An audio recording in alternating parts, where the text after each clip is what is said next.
안녕하세요. 서영주입니다. 오늘은 십자가 죽음을 예고하시는 예수님을 만류하다가 심한 꾸지점을 받았던 베드로를 보면서 혹시 우리도 우리의 유익을 위해 예수님을 믿는다고 하지는 않는지 되돌아봐야 하겠습니다. 지난번 살펴본 것처럼 예수님께서 제자들에게 너희는 나를 누구라 하느냐고 물으신 데 대해 베드로가 주님은 그리스도시요 살아계신 하나님의 아들이십니다 라고 고백하자 예수님께서는 그런 베드로를 칭찬하시고 그처럼 반석 같은 믿음 위에 예수님의 교회를 세우시겠다고 선언하셨죠. 그런 일이 있고서 얼마 후에 예수님께서는 제자들에게 앞으로 내가 예루살렘에 올라가서 유대인 장로들과 대제사장들과 서기관들에게 많은 고난을 받고 죽임을 당하고 제3일에 다시 살아나야 할 것이라고 닥쳐올 앞일을 예언하십니다. 그러자 그 말씀을 들은 베드로가 예수님을 붙들고 주여 그리 마옵소서 이 일이 결코 주께 미치지 아니하리이다 라고 강하게 항변했습니다. 그런데 여기서 베드로의 말투가 예수님의 고난을 정말로 슬퍼하고 걱정하며 위로하는 그런 말투가 아니라 아니 주님, 우리가 주님을 따라 이렇게 고생을 하면서 다니고 있는데 그렇게 맥없이 죽으신다면 우리는 어떻게 되는 겁니까? 주님께서 왕이 되시고 우리가 신하가 되어 멋진 이스라엘 왕국을 재현시켜야지 무슨 그런 말씀을 하세요 하는 식의 항변조의 말투였죠. 그러자 이 말씀을 들으신 예수님께서는 얼마 전 예수님께 대한 신앙 고백을 하던 베드로를 칭찬하셨던 때와는 너무나도 대조적으로 그에게 사탄아 내 뒤로 물러가라. 너는 나를 넘어지게 하는 자다. 너가 하나님의 일을 생각하지 아니하고 도리어 사람의 일을 생각하는구나 라고 심하게 책망하셨죠. 그리고 예수님께서는 제자들을 향해 누구든지 나를 따라오려거든 자기를 부인하고 자기 십자가를 지고 나를 따르라고 선언하십니다. 이 이야기에서 먼저 짚어볼 것은 베드로가 주는 그리스도시요 살아계신 하나님의 아들이시라고 예수님께 대한 신앙 고백을 했을 때 예수님께서는 내가 이 반석 위에 내 교회를 세우리니 라고 말씀하셨는데 여기서 이 반석은 어떻게 해석하는 것이 합당한가 하는 문제입니다. 만약 이 반석을 인간 베드로로 해석해서 그 위에 교회를 세우겠다고 하신 거라면 그렇게 하셔놓고 또 얼마 뒤에 그를 사탄이라고까지 부르셨는데 그건 결과적으로 사탄 위에 내 교회를 세우시겠다고 말씀하신 게 되지 않습니까?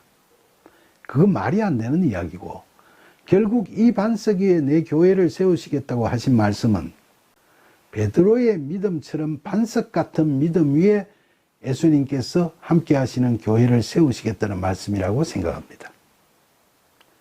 그러면 베드로는 얼마 전에 예수님께 대해 그런 돈독한 신앙 고백을 하고서는 왜 오늘 이야기하는 이 상황에서는 예수님의 예언에 대해 순종하며 받아들이지를 못하고 항변하며 적극 만류까지 했을까요? 그래서 예수님으로부터 사탄이라고까지 꾸중을 듣게 된 건 무슨 연유일까요? 이 꾸짖는 말씀은 사실 베드로뿐만 아니라 다른 제자들에게도 마찬가지로 하시는 거죠. 그들은 그동안 많은 예수님의 이적을 직접 보면서 예수님은 하나님의 아들이시라고까지 마음속으로 굳게 믿게 됐는데 능력이 대단하신 그런 예수님께서 스스로 유대 지도자들에게 고난받고 죽임을 당할 거라고 하시니까 혼란에 빠지게 된 겁니다. 자기들이 볼 때는 하나님의 아들이시고 실제로도 오병이어의 기적 같은 사역과 병자도 고치시고 죽은 자도 살리시는 놀라운 능력을 갖고 계신 예수님께서 고난받고 죽기까지 박해받으신다는 사실이 도무지 믿기지 않았던 거죠. 또 그렇게 고생을 하신다고 하면서도 사흘 만에 다시 살아나리라고 예언하시는 걸 믿고 받아들이기에는 그 말씀이 너무 예매하고 모호하기만 했던 거죠. 그래서 수제자인 베드로가 주님께 절대로 그런 고난이 닥치지는 않을 겁니다라고 강하게 부인하며 그런 말씀은 하지 마시라고 말했던 거죠. 하지만 베드로가 이 정도의 생각으로 예수님 말씀에 항변하고 만류했다고 해서 예수님께서 사탄아 내 뒤로 물러가라 너는 나를 넘어지게 하는 자다라고 꾸짖으시는 건 좀 심하시다는 생각도 들죠. 그런데 예수님께서는 그렇게 베드로를 심하게 나무라시면서 너가 하나님의 일을 생각하지 아니하고 도리어 사람의 일을 생각하는구나 라고 혹독하게 꾸짖으셨는데 우리는 그것을 묵상해 볼 필요가 있습니다. 베드로가 사람의 일을 생각한다는 꾸짖으심은 베드로가 아직 예수님의 정체성에 대한 믿음이 바르고 확고하지 못했다는 점을 알 수 있게 하죠. 베드로가 생각한 사람의 일이란 과연 어떤 일을 이야기하는 걸까요? 베드로는 예수님께 대해 신앙 고백을 했지만 아직은 유대인들이 학수고대하는 메시아, 로마 제국을 물리치고 자신들과 함께 승리의 기쁨을 누릴 정치적 메시아로 예수님을 생각하고 있었던 겁니다. 그래서 능력이 뛰어나신 예수님께서 이스라엘의 왕이 되시고 자신들도 예수님의 척근으로 권세를 누리고 그렇게 하고 싶은 마음이 간절히 있었던 거죠. 그런데 예수님께서 고난을 당하고 죽임을 당하신다고 말씀하시니까 그런 기대가 와르르 무너지면서 항변조로 예수님께 그런 생각이나 말씀을 제발 하지 마시라고 이야기했던 거죠. 예수님을 몇 년씩이나 따라다녀도 아직 진정한 성령 세례를 받지 못했기 때문에 베드로는 여전히 세상적인 것을 완전히 내려놓지 못하고 그 굴레에서 빠져나오지 못하고 있었던 겁니다. 이런 베드로처럼 오늘을 살아가는 우리도 주일마다 빠짐없이 교회를 다니고 갖가지 종교 행사에도 자주 참여하면서 스스로 그리스도인임을 자부하고 있지만 아직 세상적인 것을 다 내려놓지 못하고 거기에 연연하는 그런 어정쩡한 신앙의 상태에서 벗어나지 못하고 있음을 결코 부인할 수 없죠. 참으로 누구나 다 공고한 자인 거죠. 그러나 그런 베드로도 예수님께서 부활하시고 또 성천하신 후 오순절 마가의 다락방에서 강림하신 성령 세례를 받은 후에는 믿음이 연약했던 과거의 그가 아니었죠.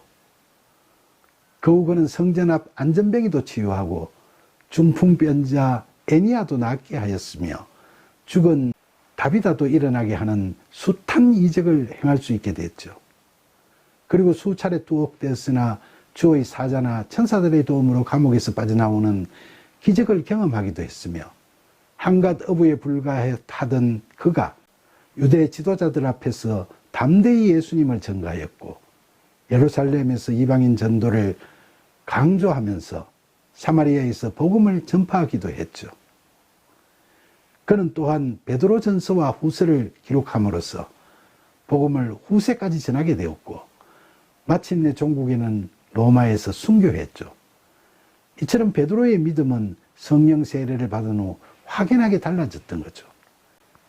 그래서 그는 성령의 이끄심과 도우심을 받아 예수님께서 당부하신 대로 자기를 부인하고 자신의 세상적 욕심과 기대들을 다 못 박은 자기 십자가를 지고 예수님을 따라가는 길을 걸어갈 수 있었던 겁니다. 사랑하는 여러분, 지금까지도 영어로 already not yet, 즉 이미 그러나 아직도라는 이중적 상황에서 허덕이며 살아가는 우리도 베드로처럼 당장은 우리의 연약함을 떨쳐버릴 수 없음을 부인할 수 없습니다.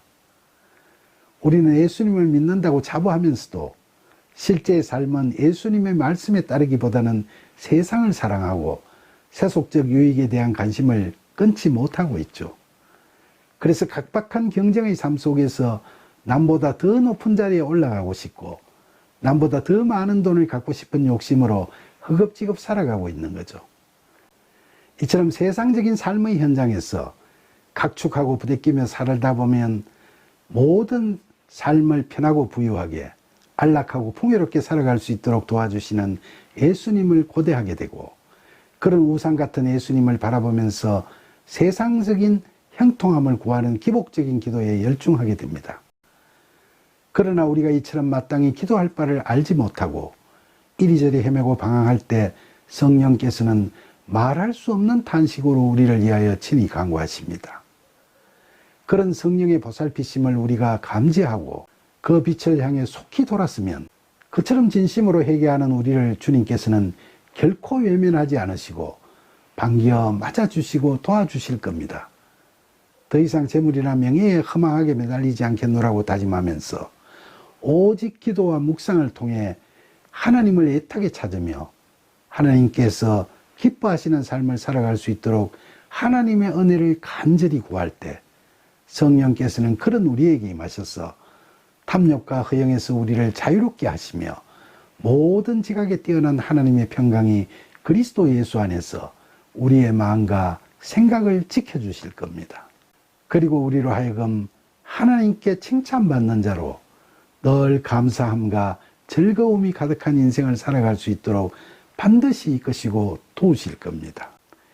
하나님의 그런 크나크신 은혜가 하나님의 사랑을 갈망하는 저와 여러분 모두에게 늘 풍성히 넘쳐나기를 간절히 축원하면서 우리에게 내려놓음의 지혜와 믿음을 주시는 귀하신 예수님의 이름으로 기도드립니다.